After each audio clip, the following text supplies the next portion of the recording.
Ary ny zanakao rehetra dia ho samy efa nampianarin' Jehovah ka dia ho be ny fiadanany zanakao. Isaia 4:17-17.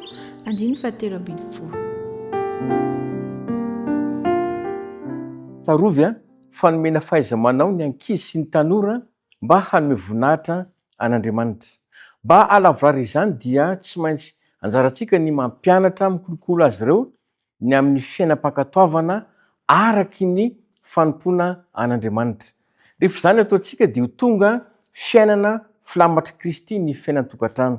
Izao anefa mba ahafahantsika manatanteraka izany dia ilaina ny manapirofo fa tiantsika ny ankizy, izany hoe ho porofontsika fa reto dia an'Andriamanitra ary dia sarobidy eo anatrin'Andriamanitra mantsy reto ankizy reto. Adidintsika ny manao azy mikatsaka izay mahasoa rehetra, manome azy ny mahasoa satria tsarovy fa nofidiany Jesosy tamin'ny rano izy ireo novidiny. Sarobidy aminy izany izy ireo ka ilaintsika ny miara-miasa amin'Andriamanitra, miara-miasa amin'ny Jesosy amin'ny fanabeazana ireto ankizy reto. Amin'izay fotoana izay dia ho voaka sarobidy eo mason'Andriamanitra ireto zaza eo am-pelantanantsika ireto.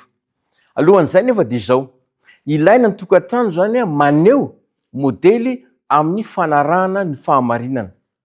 Amin'izay fotoana izay dia ho fianakaviana madio sy mitafy ny akanjom-pamarin'i Kristy ny tokantrano, tsy misy pentina.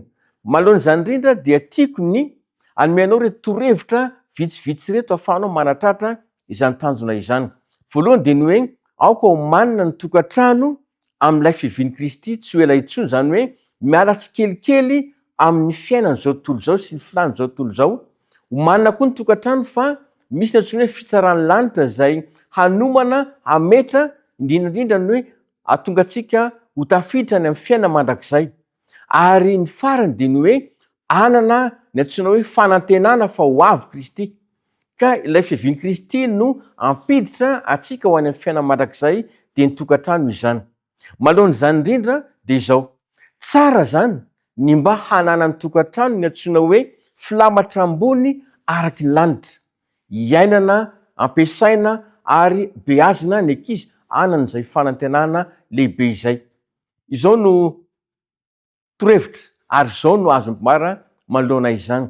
Rehefa tena hoe mikolokolo ny ankizy, rehefa tena hoe manome fanabeazan'ny ankizy ny ray aman-dreny, indrindra ny tokantrano dia ho tonga tokantrano mahatsiriritra izany. Tokantrano feno fahamarinana ary tokantrano modely ho amin'ny fiaina mandrakizay. Ka ny fiainan'ny lanitra manontolo mihitsy no iainana, no velomana ary hitantaratra amin'izany tokantrano izany.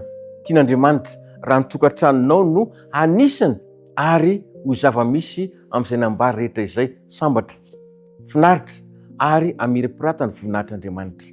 Tianao ve hitondranam-bavaka izany lesona sarobidy izany? Asaiko anao hivavaka isika. Misaotra Tompo ny amin'ny teninao androany izay nampahafantatra fa manana tanjona ny tokantrano dia andovan'ny fiaina mandrakizay.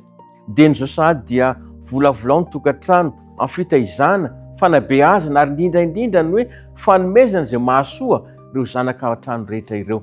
Matoky izay fa ireto tokantrano mampiantrano izao afatra izao dia ho tahinao manokana mba anisan'ny tokantrano anjakany izany fahamarinanao izany.